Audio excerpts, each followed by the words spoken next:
오늘 우리에게 주시는 하나님 말씀은 시편 25편 20절에서 22절 말씀입니다.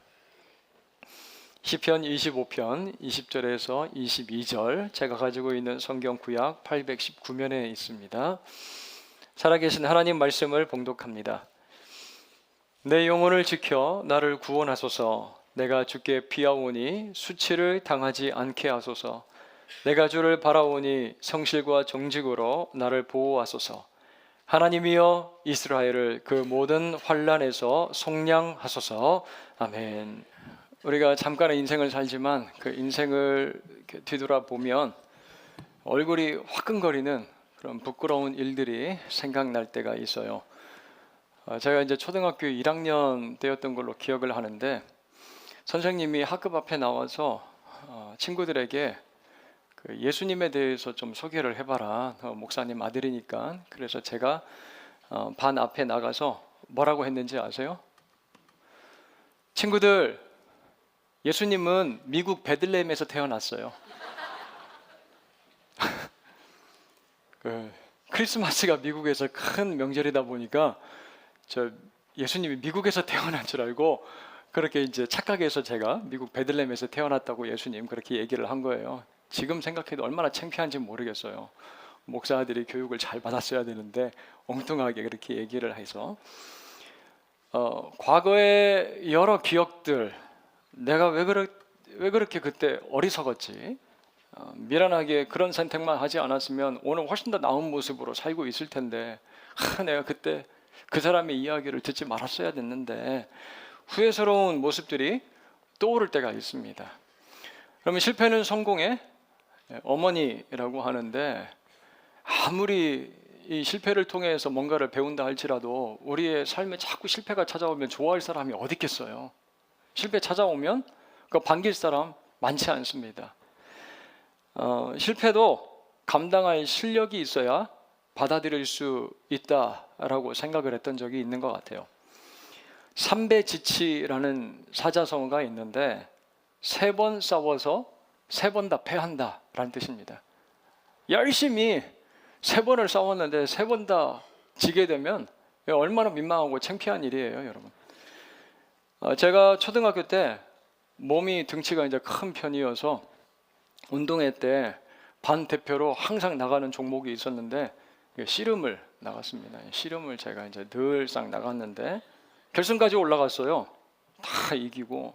그런데 마지막으로 이제 상대방 그 반에서 대표로 나온 친구가 천하장사 강호등급으로 나온 거예요. 제가 보기에도 야, 크다, 쟤는 뭘 먹고 저렇게 컸지 생각이 들 정도로 굉장히 큰 친구가 나왔는데, 첫 판에서는 제가 이제 체격 차이가 그렇게 남에도 불구하고 그 업어치기로 제가 멋지게 그 친구를 탁 넘겼습니다. 그래서 이제 딱 모래판에다가 제가 넘겨뜨렸거든요.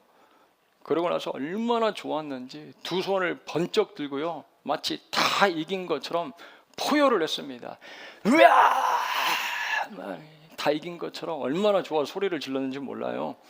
그런데 두 번째, 세 번째 판 모래판에 거의 처박히듯이 매다 꽂혔습니다. 예. 그 모습을 제가 짝사랑했던 여자아이가 보고 있었어요.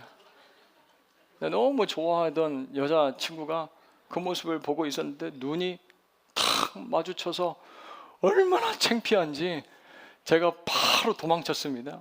운동장 저 구석에 가가지고 혼자 조용히 있었어요. 다음날 학교 등교하려는데 자존심 너무 상해가지고 가기도 싫었던 게 기억이 나요. 시편 25편을 읽어보면요, 이 시인 다윗은 수백 배, 수천 배 더 부끄럽고 수치스러운 일을 당하고 있는 모습을 볼 수가 있어요. 25편 위에 보면 다윗의 시라고 되어 있죠.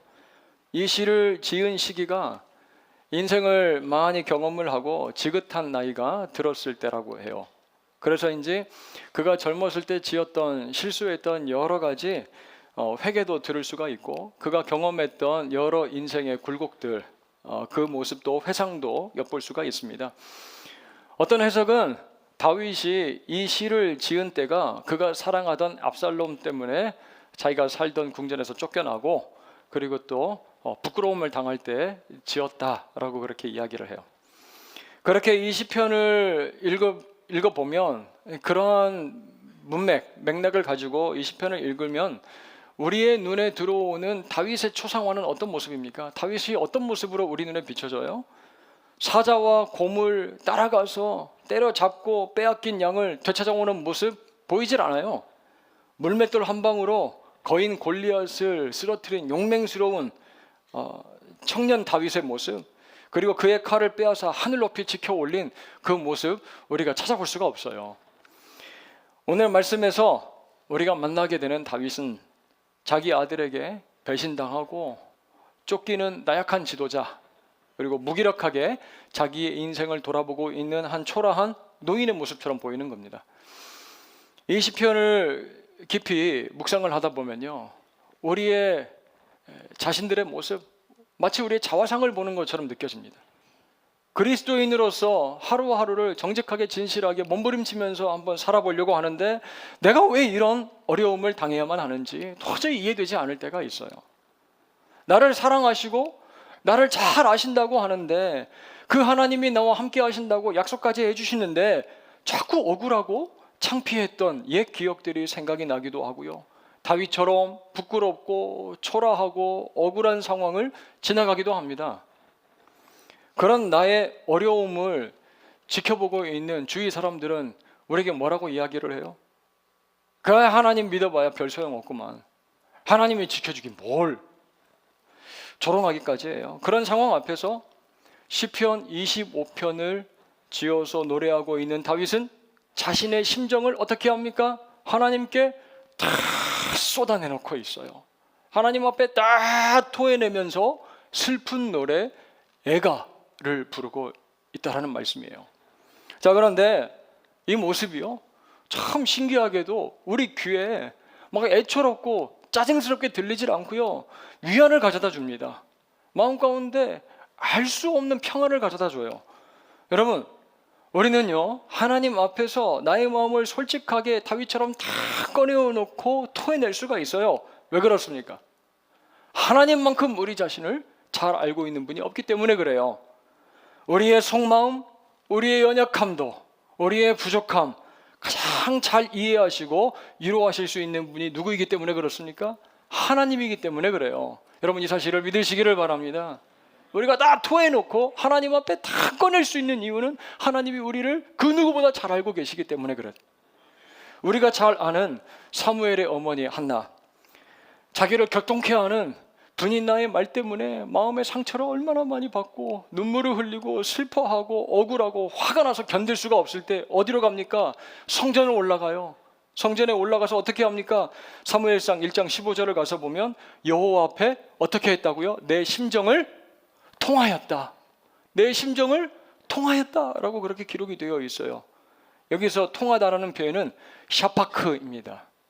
이 샤파크는요, 분출하다, 쏟아져 나오다, 저수지에 수문이 열려가지고 물이 막 콸콸 흘러서 나오는 것처럼 쏟아져 나간다라는 그런 뜻을 가지고 있어요.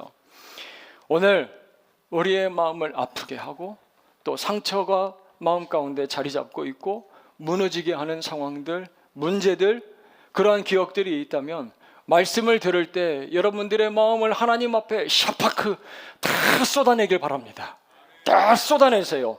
우리의 심정을 쏟아내고 하나님을 바라볼 때 하늘로부터 이 세상과 비교할 수 없는 위로를 우리 가운데 부어주시는 하나님의 그 놀라운 평강, 하늘의 소망을 발견하고 돌아가는 저와 여러분들 모두가 되길 주님의 이름으로 축원합니다. 먼저 1절을 가서 보면 다윗은 이 시를 시작을 하면서요, 자신의 상황을 구구절절 장황하게 막 늘어놓기보다는 아주 짧지만 솔직하고 담백하게 이렇게 고백을 하고 있어요. 간절하게. 나의 영혼이 주를 우러러 보나이다. 나의 영혼이 주를 우러러 보나이다. 다른 번역은 내 영혼을 주님께 올려드립니다 라고 되어 있어요. I lift up my soul. 나의 영혼을 주님 앞에 올려드립니다 라고 되어 있어요. 여러분, 이 짧은 고백에서 우리가 발견할 수 있는 이 다윗의 심정은 무엇입니까? 간절함 아니겠어요? 간절함? 여기서 이 우러러 본다라는 단어는요, 신명기 24장 15절에서도 사용이 되고 있어요. 노동에 대한 정당한 대가를 받지 못한 한 억울한 일꾼이 간절히 그 품삯을 받기 위해서 읍소하는 장면이에요. 제대로 받지 못한 하루 일당을 달라고 요구를 하는데 사용된 단어가 바로 이 우러러 본다라는 단어라는 거예요. 여러분, 이 품삯이 없으면 오늘 저녁에 집에 가서 당장 먹을 것을 사서 가족들에게 줘야 되는데 그거 못 먹이고 다 굶게 생긴 거예요. 그러니 가장으로서 마음이 어떻습니까? 이거 돈 분명히 받아가야 되는 거예요. 너무 간절합니다. 그러한 간절한 마음으로 지금 다윗이 누구를 바라보는 거예요? 여호와를 우러러 봅니다. 간절하게 우러러 보는 거예요. 그리고 2절과 3절은 그렇게 하나님을 간절히 우러러 보는 이유에 대해서 우리에게 이렇게 들려주고 있어요. 하나님, 제가 부끄럽지 않게 하시고 수치를 당하지 않게 해주세요.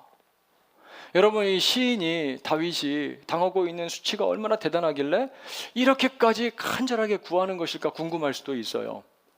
오늘날도 비슷하겠지만 고대 근동에 있어서는요, 그 명예를 아주 중요시 여겼습니다. 생명처럼 여겼어요, 명예를. 과거 우리나라에도 이 유교의 영향을 받아서 많은 위인들이 어떻습니까? 명예를 생명처럼 여겼잖아요. 그래서 구차하게 불명예스럽게 수치스럽게 사느니 차라리 명예스럽게 죽는 편이 낫다. 그래서 죽잖아요. 이스라엘에서는 수치를 당한다는 게 곧 공동체에서 떨어져 나간다, 공동체에서 퇴출된다라는 의미와 마찬가지였어요. 그래서 우리가 잘 아는 요한복음 2장을 가서 보면 가나의 혼인잔치가 나오는데 거기에서 포도주를 제대로 대접하지 못해서 그 주인이 어떻게 합니까? 마음의 심히 걱정했다라고 되어 있어요. 제대로 혼인잔치를 준비를 하지 못해서 손님을 대접하지 못했다는 부끄러운 평판, 불명예를 받게 된 상황인 거죠. 이제 다른 사람들이 자기의 이름과 가문을 더 이상 신뢰하지 않을 거야 걱정을 합니다. 바로 이 명예와 수치라는 코드의 맥락에서 바라보기 때문에 이게 이해가 가능한 거예요. 여러분, 이런 문화를 배경으로 지금 이 시를 노래하고 있는 다윗의 모습을 한번 생각을 해보세요. 한 나라를 다스리는 왕입니다. 그런데 자기가 믿고 또 사랑했던 아들 압살롬이 반란을 일으켜요. 그래서 아버지를 쫓아내고 자기 후궁들을 취하는 범죄를 저지릅니다. 굉장히 수치스러운 일이에요. 굉장히 수치스러운 일입니다. 이러한 부끄러운 사건 앞에서 다윗의 명예는 어떻게 됐습니까? 땅바닥에 곤두박질 친 거예요. 마음 가운데 깊은 상처를 받은 거예요. 이러한 상황 앞에서 여러분, 다윗은 무엇을 할 수가 있겠습니까? 그냥 이렇게 수치스럽게 창피하게 살 바에는 죽는 게 낫겠다, 삶을 포기해버립니까? 하나님을 향해서 비난하고 원망하면서 그렇게 인생을 허비하나요? 여러분, 만약 우리에게 이러한 수치스러운 일, 이러한 문제와 고통이 찾아왔다면 어떻게 우리가 반응을 하게 될까요? 나의 힘과 지혜로 도저히 해결할 수 없는 문제와 상황이 우리에게 닥쳐왔다면 우리가 무엇을 할 수 있을까요? 다윗은 지금 이렇게 고백을 하고 있는 거예요. 하나님, 내가 지금 할 수 있는 건 하나님을 그냥 우러러 바라보는 것입니다. 나에게 힘과 능력과 지혜를 주시를 하나님을 그저 바라보는 것밖에 저에게 남아있질 않습니다. 그렇게 지금 기도를 하고 있는 거예요.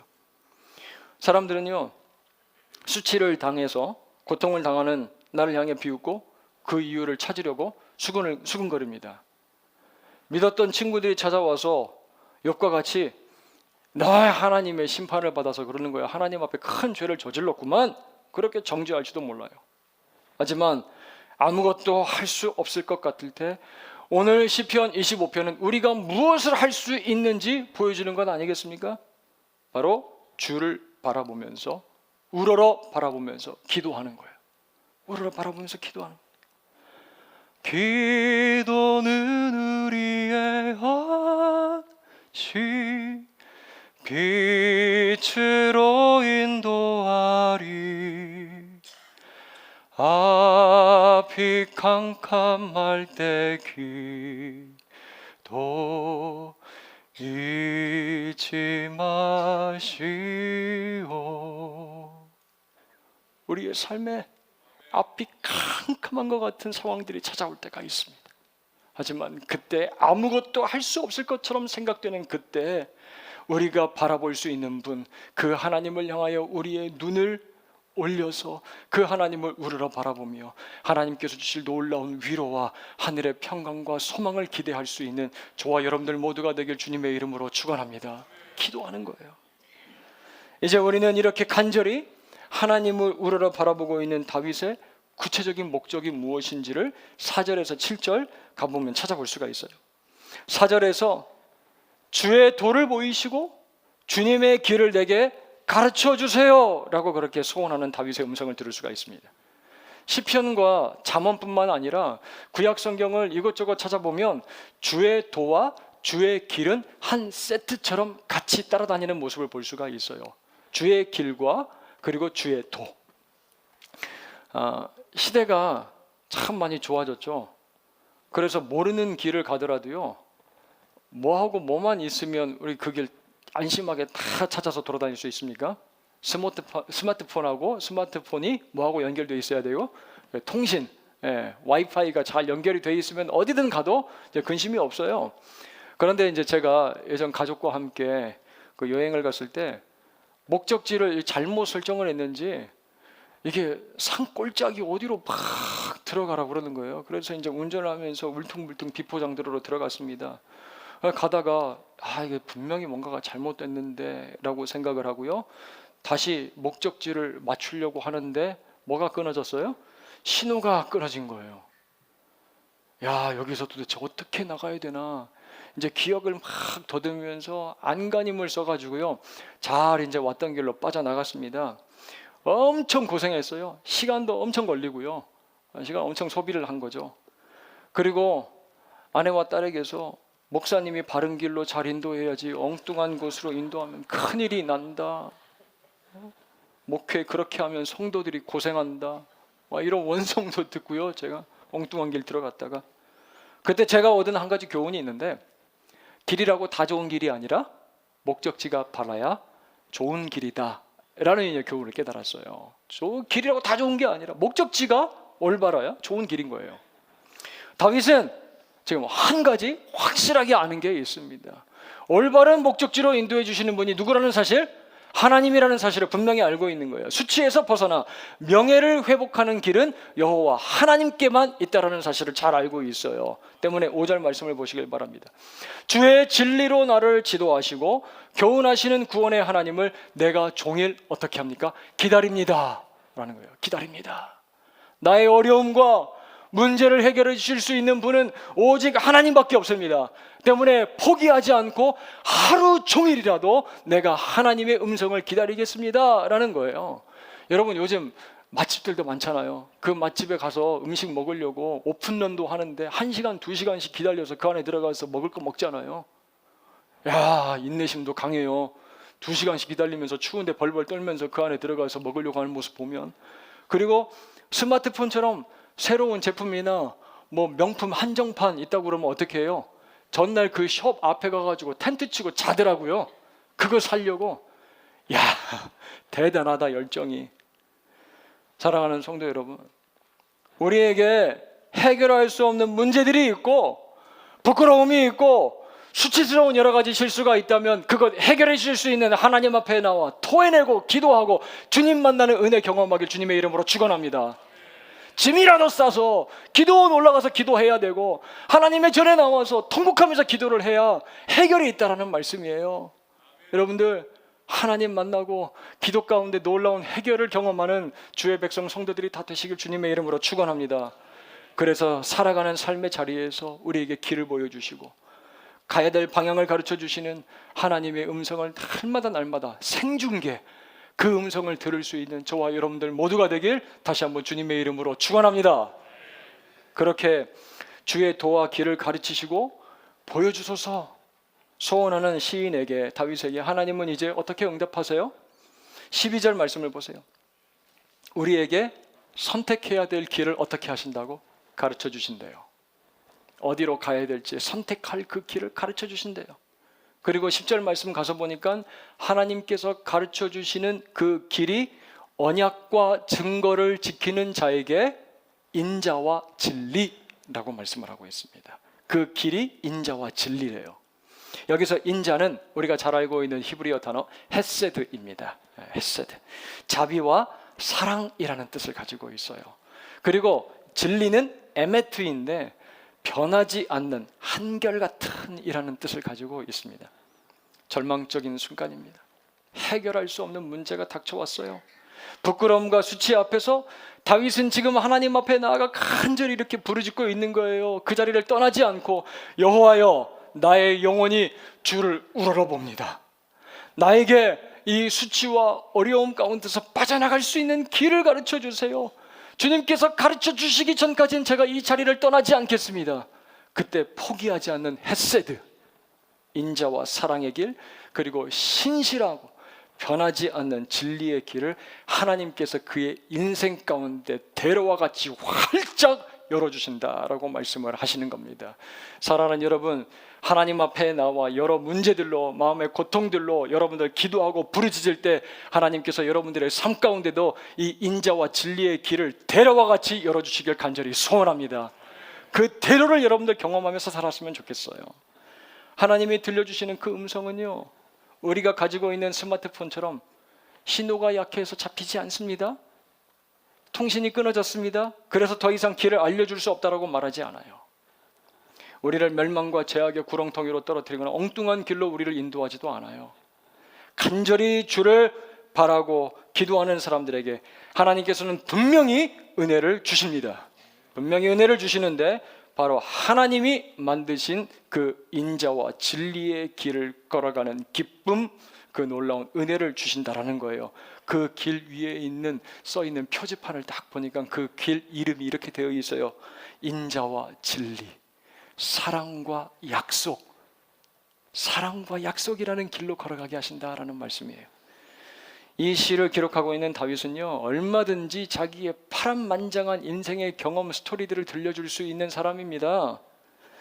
하나님의 마음에 합한 사람이 되는 비결, 성공적인 인생을 살아갈 수 있는 방법, 하나님께 인정받는 5가지 비결, 비법, 당장이라도 이런 책을 막 몇 권이라도 써낼 수 있는 사람이 다윗 아니겠어요? 하지만 그는 겸손하게 하나님 앞에 나와서 문제가 닥쳤을 때 이렇게 기도해요. 마치 아빠에게 조르고 있는 어린아이처럼 이렇게 기도합니다. 아빠 하나님, 내가 어느 길로 가야 될까요? 오늘 내가 살아가고 있는데 나의 삶 가운데 너무나도 큰 돌부리가 있고 장애물이 있고 도저히 걸어갈 수 없는 상황이에요.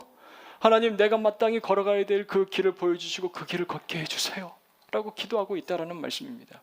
거짓이 판치고 시험이 닥쳐오는 상황 가운데서 이리저리 갈팡질팡하지 않고 하나님을 바라보고 하나님을 따라갈 수 있도록 주의 길과 진리를 깨닫게 해주세요 라고 그렇게 다윗은 기도를 해요. 여러분, 다윗이 이스라엘의 위대한 왕으로 성경에 기록되고 있는 이유는, 그리고 우리에게 기억되는 이유는 무엇입니까? 끝까지 겸손함으로 하나님의 길을 구하며 그 하나님의 길을 겸손함으로 따라가기 때문에 그래요. 실패한 왕들은요, 한결같습니다. 하나님의 길을 간다고 하지만 다들 누구의 길을 걸어갑니까? 자기의 길, 스스로 옳다고 생각하는 길을 걸어가다가 다 망하는 모습을 볼 수가 있어요. 그래서 이 열왕기 상하를 읽어보면 계속해서 반복하면서 우리 눈에 들어오는 표현이 있습니다. 악한 왕의 대명사인 여로보암의 길로 행하였더라. 여로보암의 길로 행하였더라. 이 표현이 얼마나 자주 나오는지 몰라요. 반면에 자기가 가는 길이 두렵고 불안하고 위험한지 잘 알고 있었지만, 그래서 곁에 있는 사람들도 가지 말라고 만류하고 붙들었지만 성령이 이끄시면 난 그 길을 가야 된다 라고 그렇게 이야기했던 사람이 있어요. 누구입니까? 사도 바울이죠. 지금까지 수차례 매맞고 돌에 맞고 죽을 고비도 여러 차례 넘겼지만 그곳이 내가 복음을 전하고 사명을 감당하는 곳이라면 나는 나가겠습니다. 나는 걸어가겠습니다. 결심한 사람, 그 사도 바울의 고백이 사도행전 20장 24절 말씀이에요. 우리 함께 같이 읽어보도록 할까요? 같이 읽겠습니다. 내가 달려갈 길과 주 예수께 받은 사명 곧 하나님의 은혜의 복음을 증언하는 일을 마치려 하면은 나의 생명조차 조금도 귀한 것으로 여기지 아니하노라. 아멘. 오늘 다윗이 기도하는, 나에게 가르쳐 주시고 내가 걷게 하여 주세요. 그 길은요, 자기 눈에 그냥 좋게 보이는 길이 아니라 누가 기뻐하시는 길?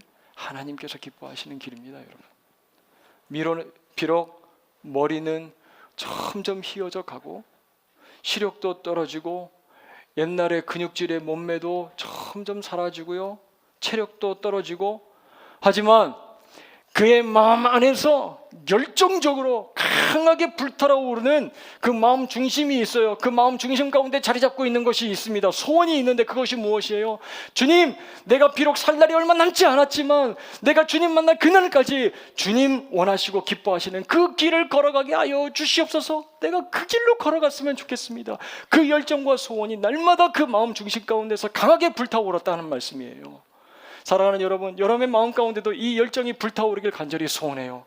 내가 주님의 길을 걸어가길 원합니다. 여러분, 우리 영혼은 어떻습니까? 지속적으로 하나님을 바라보며 하나님께 소망을 두고 있는 그 길을 걸어가고 있나요? 사탄이 만들어내는 거짓과 속임수에 부딪혀서 하나님을 향하여 비상하고 있었던 우리의 날개가 꺾여서 땅으로 곤두박질 쳤습니까? 혹시 오늘 이 자리에 앉아있는 내가 여러 유혹의 샛길로 빠져있는 모습이에요? 성도 여러분, 지금까지 그리고 현재 내가 걷고 있는 길 어디를 향하여 있습니까? 내가 항상 걸었고 익숙한 길이기 때문에 주위에 있는 사람들도 다 그 길 걸어가고 있는 것처럼 보이기에 아무렇지 않게 그 길을 걸어가고 있나요? 하나님의 길, 하나님의 뜻, 말씀과 상관없지만 습관처럼 걷고 있는 그 길이 있을지도 몰라요, 우리에게. 만약 그렇다면 이 시간 아무리 우리에게 익숙하고 오랫동안 걸었던 길이라 할지라도 주님의 뜻을 묻고 무릎을 꿇고 하나님의 얼굴을 우러러 바라보고 있는 다윗처럼 여러분들 기도하시기를 바랍니다. 주님, 오늘 내가 걸어야 할 그 길을 내게 보여주십시오. 인자와 진리의 길을 내게 보여주세요. 내가 주님의 길로 걷게 하여 주시옵소서. 그래서 하나님의 길이 나의 길이 되고 나의 길이 하나님의 길이 되는 놀라운 은혜를 경험하면서 살아가는 저와 여러분들 모두가 되길 주님의 이름으로 축원합니다. 여러분, 이제 10절에서 주목해서 보길 원하는 단어가 있는데, 인자와 진리의 길이 누구에게 허락된다고요? 그의 언약과 증거를 지키는 자들이라고 되어 있어요. 바로 하나님의 백성과 자녀로 언약의 관계 가운데 들어가 있는 자들이 그 길을 보게 된다, 가르침을 받고 알게 된다라는 거죠. 여러분, 시편 기자의 고백과 강구는 우리가 잘 알고 있는 한 장면을 우리에게 보여주는 것 같아요. 얼마 안 있으면 지상의 사역을 다 마치고 이제 하나님께로 돌아가야 되는 예수님에게 도마가 이렇게 질문을 던집니다. 뭐라고 하냐면, 주께서 어디로 가시는지 도대체 우리가 알 수 없습니다. 그 길을 우리가 어떻게 알고 따라갈 수가 있겠습니까?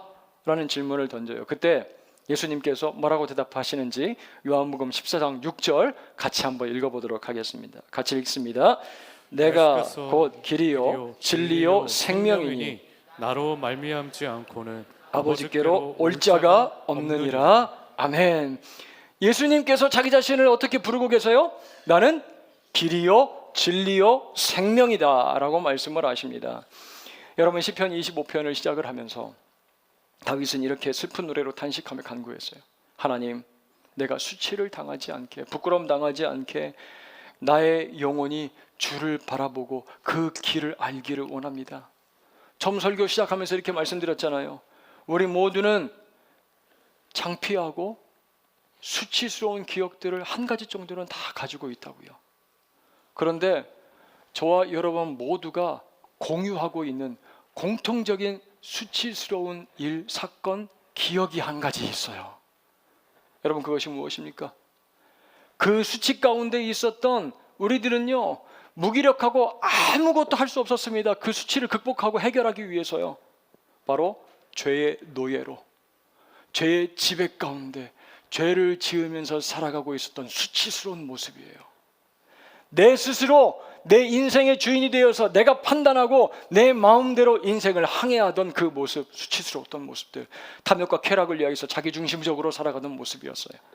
그래서 이사야서 53장 6절은 우리는 다 양 같아서 그릇 행하여 각기 제 길로 내가 원하는 길로 다녔다라고 그렇게 언급하고 있어요. 하지만 우리가 아직 죄인 되었을 때 그 수치를 해결하기 위해서 하나님께서 한 길을, 대로를 우리에게 열어주시는데, 그분이 누구시냐면 바로 그분이 사랑하여, 우리를 사랑하여 아낌없이 내어주신 예수 그리스도세요. 예수 그리스도. 오래전부터 하나님은 자기 백성을 사랑하셔서 예수 그리스도 메시아를 보내신다는 그 약속을 예표로, 그림자로 계속해서 보여주셨습니다. 아담과 하와에게는 가죽 옷을 지어서 입혀주셨고, 노아에게는 방주를 만들라고 하셨고, 아브라함에게는 백세의 아들 이삭을 주셨습니다. 민족의 인도자 모세, 물에서 건져내셨어요. 이스라엘 백성들에게는 홍해가 갈라지는 사건, 구름기둥과 불기둥으로, 성막과 계명으로 그 증거들을 보내주셨어요. 그리고 하나님은 그 약속의 최종 성취로 누구를 보내십니까? 예수 그리스도, 길과 진리, 생명 되신 예수 그리스도를 우리에게 보내주세요. 그 언약과 증거를 지키는 자들, 그 언약 안에서 살아가고 있는 자들, 예수 그리스도 안에서 새로운 생명, 영생을 얻은 자들은 어떠한 길로 걸어간다고요? 인자와 진리의 길로 걸어간다라는 거예요. 지난주 말씀드렸죠? 예수 그리스도로 인하여 우리가 받은 생명, 그 영생을 살아내는 삶의 방식이 있다라고 말씀을 드렸잖아요. 그것이 무엇입니까? 길을 걸어가는 거예요. 인자와 진리, 거룩한 삶의 방식이 우리에게 주어진 대로라는 말씀이에요. 여러분, 길과 진리와 생명 되신 예수님, 우리의 죄를 위해서 수치를 다 당하셨어요. 이스라엘 민족은요, 나무에 달려 죽는 형벌을 가장 수치스러운 일이라고 생각을 했습니다. 비참한 저주받은 죽음으로 생각했어요. 그런데 우리의 수치를 위해서 예수님께서 십자가에 올라가 피를 다 뿌리시고 그 생명, 귀한 생명, 죽기까지, 내어주시기까지 우리를 사랑해 주셨어요. 조롱당하시고 죽으셨습니다. 나와 나의 죄와 모든 수치를 해결을 하시고 나를 구원하시기 위해서 그렇게 죽으셨어요. 예수 그리스도로 인하여 우리는 더 이상 이제 죄인으로서 수치를 당하는 인생이 아니라 하나님의 백성으로 이 땅을 명예롭게 살아가는 인자와 진리의 길을 걸어가는 자들로 신분이 변화되었다라는 말씀이에요. 자, 이제 시편 기자는 25편을 이렇게 마무리를 하고 있어요. 우리가 함께 읽은 말씀이죠. 내 영혼을 지켜 나를 구원하소서. 내가 주께 피하오니 수치를 당하지 않게 하소서. 내가 주를 바라봅니다. 나를 보호하소서. 모든 환난에서 이스라엘을 속량하소서. 여러분, 우리에게 수치는 무엇입니까? 부끄러움이 무엇입니까? 많은 현대인들에게는요, 물질적인 부족함이 그 수치로 다가오는 것 같아요. 수치라고 생각을 합니다. 다른 사람들과 비교해서 내가 덜 가졌다라고 생각을 할 때 부끄러움을 느껴요. 그게 뭐 다양한 종류가 되겠죠. 눈에 보이는 여러 가지 기준들로 수치와 명예를 평가를 합니다. 하지만 성경은 죄에 빠져서 죽을 수밖에 없었던 우리들의 모습이 수치스러운 상태였다라고 그렇게 이야기를 해요. 그런 우리에게 하나님께서는요, 사랑과 진리, 길 되신 예수 그리스도를 보내어 주시고 우리를 구원해 주셨습니다. 그리고 명예로운 모습으로 이 땅을 살아가게 하셨어요. 성경에는 그런 사람들 참 많습니다. 그리고 지금 살아가는 이 땅 가운데도 그런 이들을 얼마나 자주 만나면서 우리가 살아가는지 몰라요.